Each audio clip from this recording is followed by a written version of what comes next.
ada beberapa calls yang life changing money, yang ngerubah duit beneran dari nggak ada apa-apa jadi something gitu. Ada beberapa orang kita, ya misal kemarin ya, tahun ini bahkan Januari Februari ini itu ngasilin $700,000 dari satu kali trade yang kita share di dalam. Jadi kayak kalau itu ngasih value, kenapa itu negatif? Berapa persen orang yang sukses trading menjadi orang kaya dan sukses? Definisi sukses itu apa? Misalnya menjadi dari dia punya uang berapa, terus menjadi angkanya berlipat-lipat ganda. Oh, selalu aku penganut 80-20 ya. Jadi 80 tuh pasti gagal, 20 tuh pasti berhasil. Itu kayak udah gifted lah. Tapi gini, dengan kita join komunitas, ini bakal ningkatin probabilitas kita buat berhasil gitu.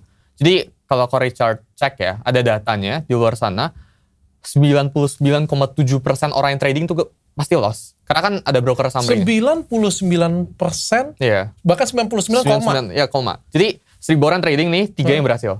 Gitu. Wah, berhasil itu profitable selama 3 bulan, 6 bulan berturut-turut ya. Sisanya? Ya sisanya tewas.